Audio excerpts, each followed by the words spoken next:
Well, my name's Freddie King. Um, I perform wherever I can perform, all over the world.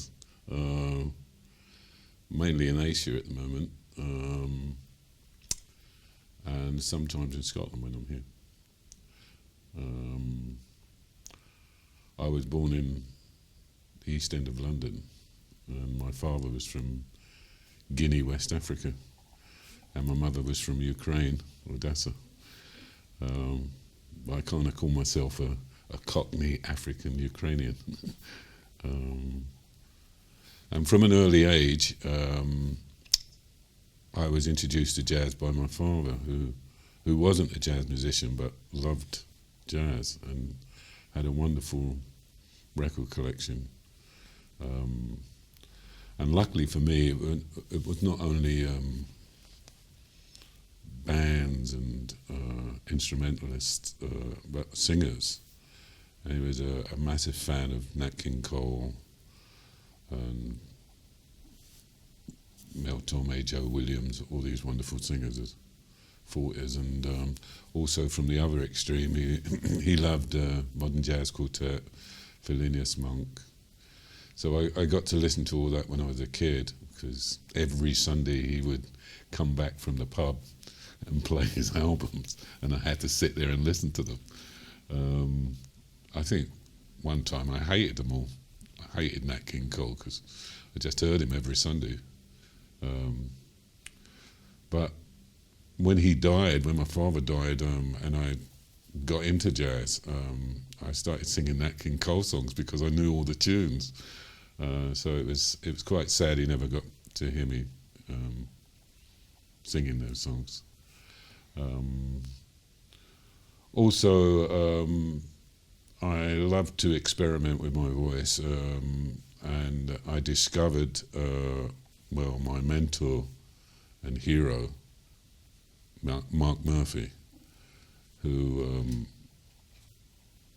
one day came into my life through an old jazz singer that I had met in a pub, Jimmy Hayden, who was a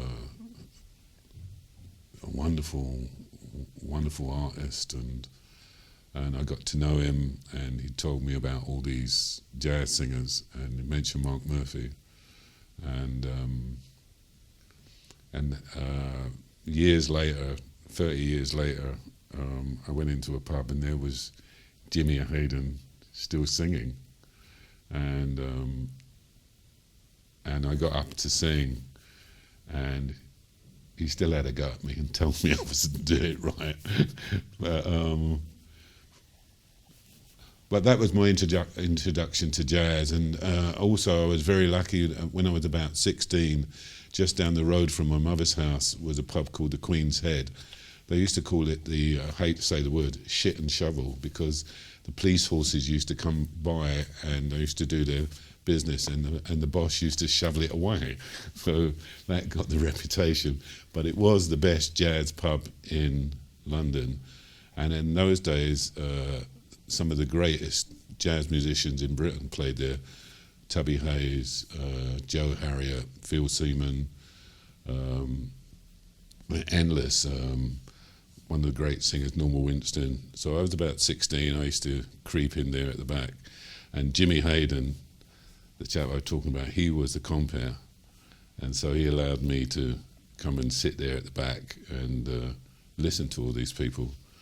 And I got to speak to them, and one particular musician was a drummer called Dave Pearson, who played with Dickie Valentine at the time, and he heard me sing.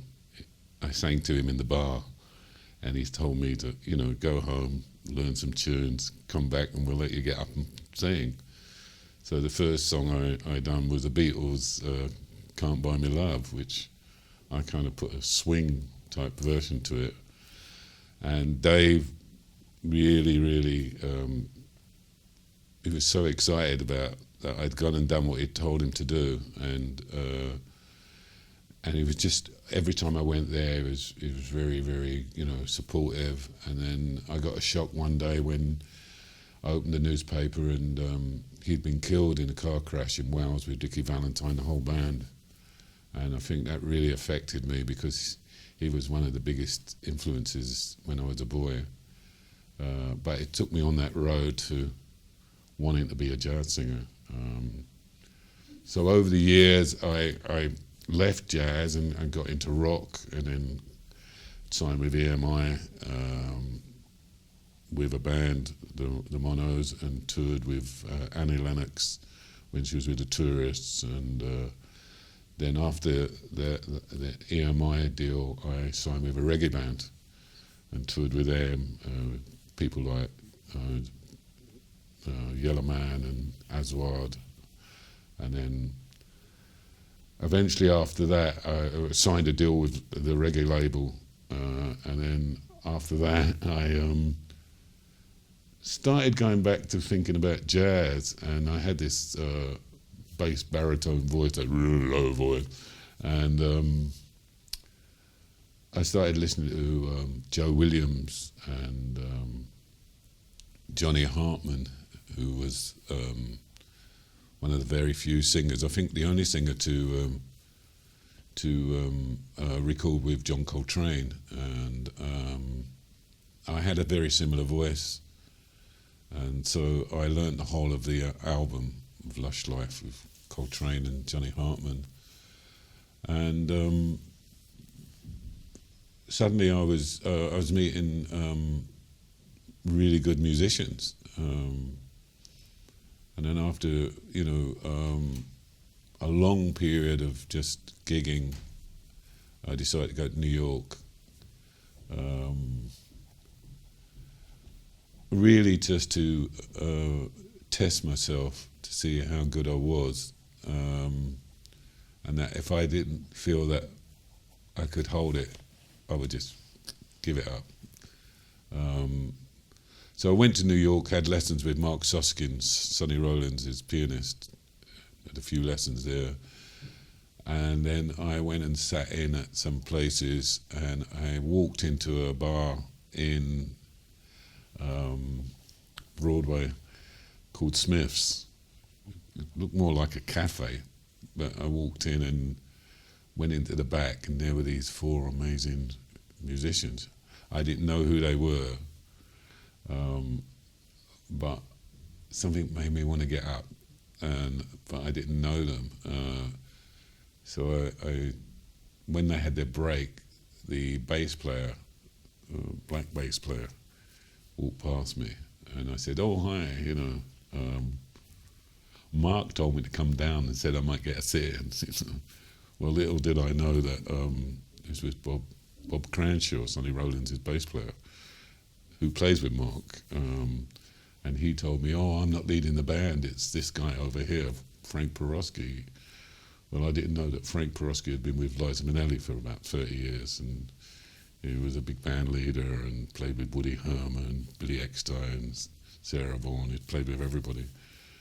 And on piano was John Coglione, who was Mel Torme's pianist. And so they let me up and kept me up for a couple of tunes. After that, I hung around, and by chance, I was outside. It was quite late, and Frank came out and asked me where I was staying, and I said I was staying at 102 Street, and he said, "Oh, I live up that way, I'll give you a lift." On the way up, he said how much he loved my singing, and he would love to come to Scotland to play with me. And so the Jazz Festival, the Edinburgh Jazz Festival, gave me a big concert at the Hub. I wrote this concert and invited Frank over, and Frank done all the arrangements for the horn sections, and then it was fantastic for me, and I had all these wonderful Scottish musicians. The wonderful Jimmy Wood, who's no longer here, another great Scottish jazz saxophonist who influenced me so much, and I learned so much from him. Ronnie Dunn, who's no longer here, the double bass player, Scottish. They all helped me so much. Bobby Wishart, saxophone player, and of course Lachlan McCall, who I've worked with for about 40 years, over a period of 40 years, and it's guitar and voice, and we're kind of like twins, really. But you know, I owe Lachlan so much. He's helped me with my singing and my career, and also I decided to go to Asia because my partner, she's Malay, and I've been playing out in South Korea and Seoul. And my musical director out there is Paul Kirby, who originally from Edinburgh but is now based in South Korea. So I go out there and tour there. I also do some master workshops, voice workshops at the university there and in Malaysia. That's an amazing overview, so thank you for that. Can I come back, and there's a few areas that I'd like to get a bit more detail in. How did you move from listening with your father on a Sunday night to actually singing? Did you have professional music? Did you have lessons? Did you practice in your bedroom? Did you, or did you just have a natural talent? Or how did you hone your craft? Well, my mother thought I was mentally ill, actually, because part of his collection was, some really weird stuff he had. And I used to go up to my room and mimic a lot of this stuff. And there was another side to my singing which was pretty off the wall. So I was never thinking about success as a singer making loads of money. I was thinking of doing my own thing all the time, and people didn't like it. Well, that's up to them, you know. But I finally found a place where this woman, Maggie Nichols, used to take a workshop. Maggie was pretty off the wall, and everybody who was up there was pretty off the wall. And I found out I fitted in quite well, and nobody really ever sang any lyrics. It was all kind of just making funny noises and doing scatting, and I was the youngest, really. And it was very challenging for me. And at the end of the night, everybody had to get up and do something. And I would go home and practice with my old tape recorder and running it backwards and making all these funny sounds. And then I'd go along and I'd do that. And even the weirdest ones would say, you know, you're weirder than us, you know. And I was about 16, 17. So I got into that side of it, and then my aunt, my mum's sister, who's quite posh, nobody else was posh in our family except her, and she'd come from Ukraine, always said to me, "Oh, Freddie, you know, you must learn to speak English properly," you know, and I would say, "Well, that's the way I am," you know, and so there was. She was correct, really, because when the first time I ever went into the studio, I had to repeat some of the words because it was so Cockney.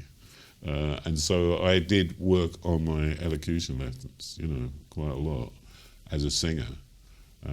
But when I'm talking, I sometimes go back into my Cockney mold. But when I'm with middle class, upper class people, I kind of talk like this, you know.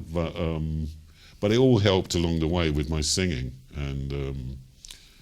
And if there's any young people out there who want to be singers, jazz singers especially, you know, you do have to work really, really hard on your diction and understand the lyrics that you're singing. And at which point in this did you move from London to Scotland? You mentioned Maggie Nichols. Was that in Scotland or? No, that was in London, and she probably would never remember me, you know, because I was a young, again, I was illegal for me to go into a pub. So I would just sort of sit at the back and be very, you know, unaware that I was there. I came up to Scotland with my first wife, who died a couple of years ago, Maggie Lindsay, who was stage manager, and she'd worked in London at the King's Head Theatre Pub, which is the first theatre pub in London. And at the time I was playing guitar on my own, singing in the bar. I'd just come back from the French Army. I was in the French Army. And and at the time she was working with Ben Kingsley in the back in an Athol Fugard play, Hello and Goodbye. She came up to me while I was playing one night on a Thursday night on my own, and of course nobody ever came. There was only about 5 hardcore fans, and said to me, "Do you ever sing any lyrics?" You know, and I think I said something really rude. She walked away, but then I kind of thought, "Oh, she's nice," you know, and so I learned a song, "While My Guitar Gently Weeps," and the following week played it for her, and then. I think from then on, I became more aware of having to connect with a bigger audience rather than some, you know, freak guys, and you know. And then she brought me up to Edinburgh. We had children, and my daughter Nikki King is award-winning singer, and my son Anthony King is the stage manager at the King's Theatre. My other son Leon, who's now in Bangkok, he was at the National, and I have 2 other sons. Aaron King, my youngest son, is a musician playing around, and Jordan King, he lives out in Thailand as well. So they all became involved in music and theatre. And what was the scene like in Scotland when you moved up in Edinburgh? And to tell me what year that was as well. Well, when I moved up to Scotland, I wasn't really happy at first because I hadn't really heard of Edinburgh. I'd heard of Glasgow. But Maggie had sort of said to me, "Oh, this is a great place for children, you know, to grow up." And I just... It was a completely different culture that I'd been in France, in the army in France, and you know, and a French culture, and then I got my East End culture, and then suddenly I've come to Scotland, and I think my first week in Edinburgh was a row of glasses of whiskey along the bar, and I was the only one who hadn't drunk mine, and everybody else had about 6, and I had about 6 full glasses, and I thought, well, they like their drink in Scotland, you know, but. My first musician that I saw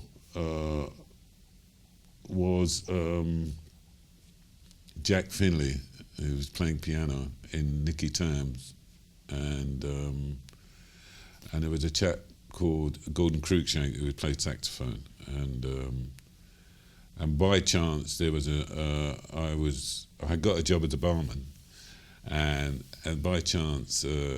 A lot of the people from the little Lyceum, because it's gone now, used to have their lunch breaks and come to the pub, and I used to serve them drinks and heat up their little pizzas, and one of the guys was playing drums with his knife and fork on the bar while I was heating the pizza up, and I came back and started scatting while he was playing. And he said, "Wow, how did you do that?" And I said, "Well, I just do that, you know." And he said, "We've been auditioning for a singer. Would you like to come for the audition round at the Lyceum?" And I said, "Yeah, okay, great." Because that was my first chance of doing some singing in Scotland. So I went round there and I got the job, and it was Gordon Cruikshank, who was one of the leading Scottish jazz musicians up here, and John Nicholson and Alan McClay from Café Jacques, which were a very big band at the time. And so I joined them, called Clean Slate, and we kind of made quite a bit of a stir for a little while, and then we broke up, and that's when there was a band being formed called the Monos, and I joined them, and we won Band of the Year after about 4 gigs at Tiffany's at the time. There's a place called Tiffany's. And then we got a record deal and everything. And then that was the start of my career in Scotland. And so I met a lot of the rock players and reggae players. And so once I kind of left that kind of scene, I was playing in London with different people. But then I got to know lots of jazz musicians up here. I was very lucky to meet Brian Kellogg, and he asked me to perform in his show Fat Swallow, Handful of Keys, which I did with Brian and the rest of the band, and that was a wonderful experience and period for me, working with all those guys. They were fantastic players. And then also I was going down to London playing with great musicians like Jeff Castle, and so many. It was just kind of broadening my whole experience of being a jazz singer. And how? I mean, it sounds, and I'm sure it isn't like this, that you got your gigs basically by kind of being a man who walks into a pub. And I'm wondering whether there was any structure that you had to in terms of building your career, or whether it did exist on that informality of meeting people or being introduced. You know, is there a structured career, or was it genuinely organic and informal? Well, I think with me it's always been I've been seen, and then I've never been one to be able to sell myself properly, and I think a lot of musicians are like that, you know. And we kind of depend on, you know, somebody saying, "Oh, do you want a gig?" Or if we're in a place, we kind of say, "Oh, have you got a gig?" And so I've always done that. Even when I'm abroad, I go into a place, say in Malaysia, in a bar, and I don't introduce myself. But if there's a jam session, I get up, and normally people say to me, "Who are you?" And that's how I get gigs, you know. I got the 3 nights in one of the best jazz clubs in Malaysia, Top Room, by just going along, and somebody had heard me in another bar, and they told the compere, and she got me up, and then they gave me 3 nights and with a house band. But I never followed these up, you know. I do a lot of voluntary work in the schools over there for the children. I really enjoy that. In Malaysia, they have Malay, Chinese, Indian, a very mixed culture. So a lot of the children are all mixed. So I have a choir of 30, and I kind of work with them. That's all voluntary, though. And is it because perhaps, or was it easier when you first came up to Edinburgh to have that kind of network, and that there was enough happening around the city? Do you think that's there's still the opportunities there today? Well, I've watched it change. When I first came up here, I was young, and you know, I was young and I was kind of enthusiastic, and I kind of lived on the edge. You know, I'd go for anything, and but today it's very, very difficult for I think for a lot of musicians to survive. You know, so many musicians and so very few gigs, and you know, it's, you know, the better musicians will always get the jobs, but there's also musicians that are very good as well, and they don't work, and so it's very, very difficult to survive, and sometimes you have to do something else, you know. I mean, I had to be a builder for a long time with my children to survive, you know. And I often say to myself, oh, if I'd have concentrated 100% on my music, I'd have been a star now, you know. But no, it's just a dream. And I think we all dream. We all dream about wanting to be stars and making loads and loads of money. But in reality, we all really know that it's just one big struggle. And to keep doing it, you have to have a love for it, you know. So did you ever, in effect, make your career solely out of music?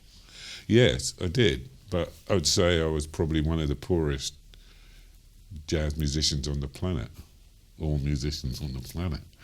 And luckily for me, I had support from my ex-wives, you know, who were all professional, and who, yeah, supported me. I was a live-at-home dad type of thing. So I was lucky in that aspect. But now at my age, I just feel my voice is still there. I still want to get out there. I still want to perform. I feel I've still got a lot to give, and music in general keeps you happy and keeps you healthy, and I'll just keep going until that day when I hit a flat note, and then I'll have to sit down and look in the mirror and say it's time to stop, you know. Finally, and I wish that was the last question because that is just such a beautiful end. But is a little bit about the audience in Scotland. You know, who they were, what your relationship, what. And I suppose where you engaged with them, whether it was just pubs or whether it was venues, you know, so a little bit about the audience at that time. Well, I'm very lucky in the sense that I've been here a long time, and a lot of the audience I know is the audience that I got to know when I came here, and they've always been very supportive, and I've never ever said thank you now, but and they still come along to my gigs, even though at one time it was only £1.50 to get in. Now it's 10, you know. But they're always there, and I'm very lucky in that sense. That makes me feel that it's all been worthwhile, because the worst thing in the world is to be at my age and go and do a gig and there's no one there. So the audience to me are very, very important, and when I'm not playing and I meet them somewhere, we're like friends, and you know, without them I couldn't do my music, you know. And I've come a long way from the moment when I was a kid and I wanted to do my own thing, and I couldn't care less what people thought about me, you know. So I've done that journey now, and I wouldn't advise any young kids to. Yes, I would. Yes, I would. You have to do your own thing. In jazz, you have to do your own thing. And you're not going to get rich. You're not going to, you know, as long as you get by and you're happy within yourself, that's the main thing. And if your audience, you've effectively brought them with you and they followed you, is there still that audience for young emerging talent coming up in Scotland, do you think? Is there still, will they get benefit from that? I think they're very supportive. The older audience are very supportive. They know what they're listening to, and they're very supportive of these, you know. But is there a younger audience as well? Yes, there is, and I'm very much a supporter of young musicians. I'll be the first one to go and say how wonderful they are, and well, even older musicians as well. But I think young musicians need to be told that they're good, even if there's only 3 people in the audience. You know, they really do need to be given that kind of up, you know. And from somebody like me who's, you know, I've not been academically trained in music. I went to the Eric Gilder School of Music and I was asked to leave, you know. Well, that's another story. But and I taught myself. I don't read music very well. I don't write music. And I used to be quite embarrassed about it until I met people like Mark Murphy, my mentor. I had lessons with Mark and Frank Porosky. I met all these, John Clearly, and played with all these great musicians. Bob Cranshaw I played with, and they're all world great musicians. And I suddenly felt, well, I didn't need it. It was all coming out from my heart.